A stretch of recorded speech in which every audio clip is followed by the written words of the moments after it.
اس امت کو بہت سمجھ ملی ہے. نبوت کا کام سنبھالنے والی سمجھ ہی ان کے پاس، خالی کمانے کی سمجھ نہیں ہے کہ کمانے کی پیسہ کمانے کی نہیں، ان کو نبوت کا کام سنبھالنے کی صلاحیت دی ہے.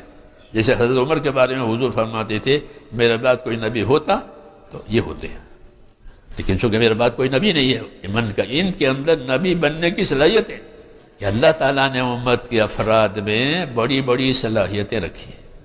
اس صلاحیت کو ٹھکانے پر لگانے کے لیے دین کی دعوت اور محنت ہے کہ دین کی دعوت کے ذریعے سے امت کی صلاحیتیں حق پر لگے گی، حق کے لیے ان کی صلاحیتیں مددگار بنے گی، اور یہی مطلوب ہے کہ حق پر چلنا اور حق کی مدد کرنا مسلمان کے ذمہ ہے. حق پر چلنا اس کو استقامت کہتے ہیں.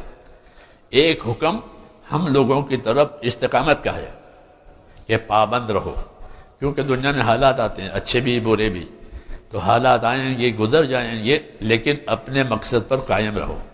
حالات کی وجہ سے استقامت کا حکم ہے. کبھی اچھے حالات آتے ہیں تو آدمی مشغول ہو جاتا ہے، میرے پاس فرصت نہیں ہے. کبھی ناگوار آ جائے تو پریشان ہو جاتا ہے کہ میں تو تنگ آ گیا ہوں. تو حالات آتے ہیں، تو حالات کے لیے یہ حکم ہے کہ جتنی طاقت ہے اتنی پابندی کرو، آگے اللہ راستہ کھولیں گے. ان مع العسر یسرا، ان مع العسر یسرا. یاد رکھو دشواری کے پیچھے آسانی ہے، یہ بشارت ہے. ہاں یہ دشواری ہے، آسانی بھی آ جائے گی. اپنا کام اللہ تعالیٰ کو دکھا، اس کو استقامت کہتے ہیں کہ ہر حال میں. دوسرا کام کہ اللہ کے دین کے مددگار بنو، کیونکہ اب کوئی نبی نہیں آنے والا ہے.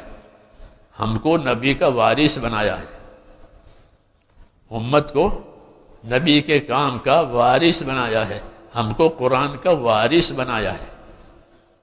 ہاں یہ قرآن پڑھیں گے، قرآن پڑھائیں گے، قرآن کی تبلیغ کریں گے، نبی کے نرے کون کی امت، تو ہم وارث ہیں. جیسے بیٹا باپ کی دولت کا وارث ہوتا ہے، ایسے میرے بھائیوں دین کے بارے میں بھی ہے کہ ہماری زندگی کا ایک وقت ایسا ہو کہ جس میں ہم اپنے دین کی مدد کی محنت کریں. تو ہم تو بہانے کے طور پر کریں گے، اصل تو اللہ کرے گا. مولانا یوسف صاحب فرماتے تھے تم کیا کرو گے؟ تمہارے گھر کتنی طاقت ہے، صحابہ کی طرح تمہارے پاس طاقت کے پیٹ پر پتھر باندھ کر کام کرو گے؟ تمہارے اندر طاقت نہیں ہے، تمہارے اندر طاقت نہیں ہے. تم سے تو بہانہ کروانا ہے کہ بہانے کے طور پر کر لو، ورنہ 4 مہینے سے تو کوئی کام بھی نہیں ہوتا. ہوتا ہے کوئی کام؟ 4 مہینے سے علاج بھی نہیں ہوتا. وہ جتنا وقت مانگے اتنا دیتے ہیں علاج میں، لیکن اللہ تعالیٰ نے اس میں یہ برکت رکھی ہے کہ اس کی وجہ سے لوگوں کی صلاحیتوں کو ایک قسم کی روشنی ملتی ہے اس محنت کے ذریعے سے. پھر ان کی آنکھیں کھل جاتی ہے، پھر وہ اپنا راستہ آگے طے کرتے ہیں. تو کہا تم بہانہ کرو، لوگوں کو راستے پہ لاؤ، اللہ ان کو چلا دے گا. ہم لوگ انڈونیشیا گئے تھے، یہ 1972 کی بات ہے. تو وہاں کام نہیں تھا، پہلی جماعت سماٹرا میں ہماری اتری تھی. تو ہم تو ایسے ہو گئے تھے جیسے ریچھ آیا ہو، لوگ دیکھنے آئے. آتے ہیں جنگل سے، ہمارے دیہاتوں میں ریچھ آوے، بندر آوے، تو لوگ دیکھنا ہے کون آیا کون ہے، کچھ خبر نہیں. تشکیل وقت ہنسے، بھائی بولو 4 مہینے، پوری مسجد ہنسے. بڑی کھپت محسوس ہو، کیوں؟ ان کو خبر ہی نہیں ہے. پھر دوسرے دن رہتے تھے، پھر دوسرے دن ملاقاتیں کرتے تھے، خصوصی عوبہ میں ہم لوگ تعلیم کے حلقوں میں لاتے تھے، فضائل سناتے تھے، 6 نمبر سمجھاتے تھے، اور آج رات کو پھر جمع کرتے تھے 2 دن. آج ہنستے نہیں تھے، کچھ شعور آیا، کچھ شعور آیا. 4 مہینے بولو، تو 4 مہینے تو ہم بھی جانتے تھے کہ ان کے اندر طاقت نہیں ہے، لیکن بات تو پوری رکھنی چاہیے. قاعدہ ہے کہ تاجر تو اپنے نمونے پورے دکھائے گا.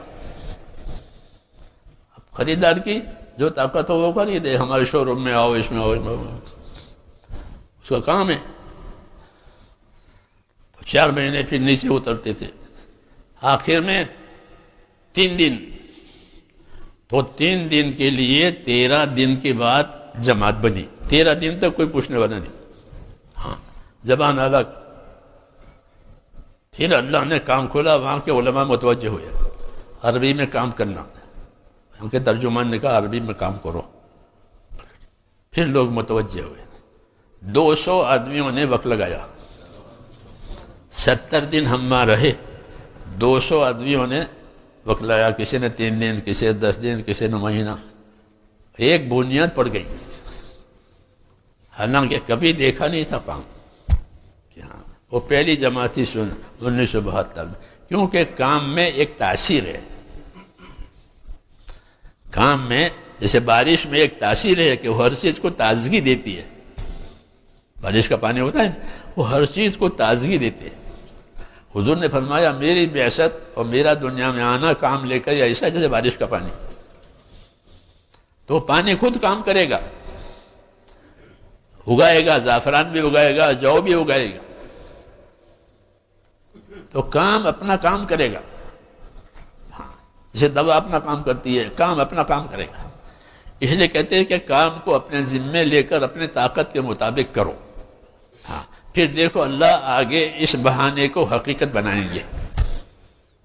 یہ ہے والذین جاہدوا فینا لنہدینہم سبلنا, کہ جو ہماری نسبت سے محنت کریں گے ہم ان کو اپنے راستوں کی رہبری کریں گے.